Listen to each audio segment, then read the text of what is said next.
আমার পিতার ইচ্ছা এই, পুত্রকে যে দেখে আর তার উপর বিশ্বাস করে সে যেন অনন্ত জীবন পায়। আর আমি এই তাকে শেষ দিনে জীবিত করে তুলব।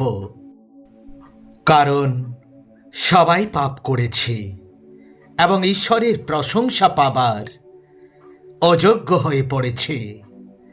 কারণ বলদ ও ছাগলের রক্ত কখনোই পাপ দূর করতে পারবে না।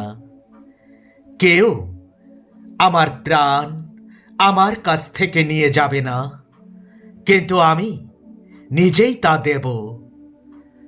পাপ যে বেতন দেয় তা মৃত্যু, কিন্তু ঈশ্বর যা দান করেন তা প্রভু যীশুখ্রিস্টের মধ্য দিয়ে অনন্ত যে জীবন।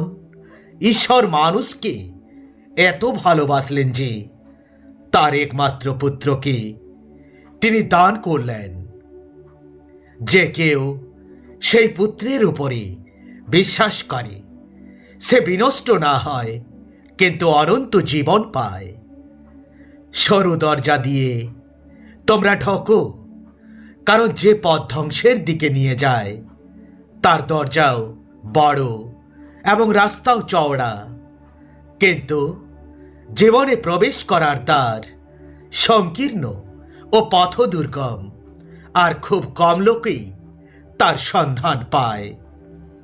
যদি তুমি যিশুকে প্রভু বলে মুখে স্বীকার করো এবং অন্তরে বিশ্বাস করো যে ঈশ্বর তাকে মৃত্যু থেকে জীবিত করে তুলেছেন, তবেই তুমি পাপ থেকে উদ্ধার পাবে।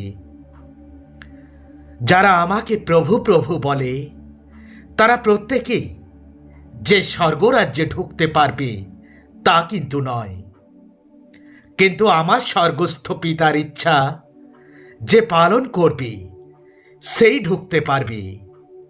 যদি আমরা তার সব আদেশ পালন করে চলি, তবে আমরা নিশ্চয়ই করে বুঝি যে আমরা তাকে জানতে পেরেছি। যে বলে আমি তাকে জানি অথচ তার আদেশ পালন করে না, সে মিথ্যাবাদী, তার মধ্যে কোনো সত্য নেই। তার মধ্যে বাস করেছে বলে যে দাবি করে সে অবশ্যই যিশু যেমন জীবন আচরণ করতেন তেমনই করবে। প্রিয় সন্তানেরা, আমি তোমাদের লিখছি, কারণ তার নামের গুণে তোমাদের সব পাপের মার্জনা হয়েছে।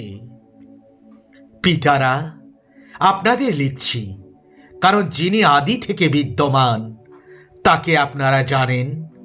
যুবকেরা, তোমাদের লিখছি, কারণ সেই পাপাত্মা কে তোমরা জয় করেছ।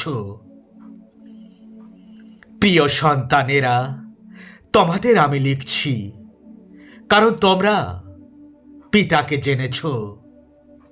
পিতারা, আপনাদের আমি লিখছি, কারণ আদি থেকে যিনি বিরাজমান আপনারা তাকে জানেন। যুবকেরা, তোমাদের লিখছি আমি, কারণ তোমরা বলবান আর তোমাদের মধ্যে ঈশ্বরের বাক্য বিরাজিত, এবং তোমরা সেই পাপাত্মাকে জয় করেছ। জগৎকে বা জাগতিক কোনো কিছুই তোমরা ভালোবাসো না। কেউ যদি জগৎকে ভালোবাসে, তাহলে পিতার ভালোবাসা তার অন্তরে কিন্তু নেই। কারণ এ জগতের সমস্ত বিষয় পাপী মানুষের শারীরিক অভিলাষ, চোখের অভিলাষ ও জীবনচর্চার গর্ব পিতা থেকে নয়, কিন্তু জগৎ থেকে উদ্ভূত।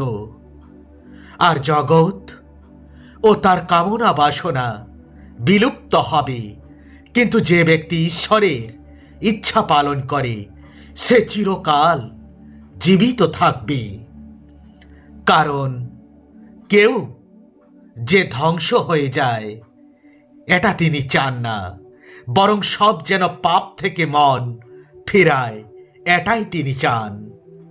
তোমরা যদি আমাকে ভালোবাসো, তবে আমার এই সমস্ত আদেশ তোমরা পালন করবে। God bless you.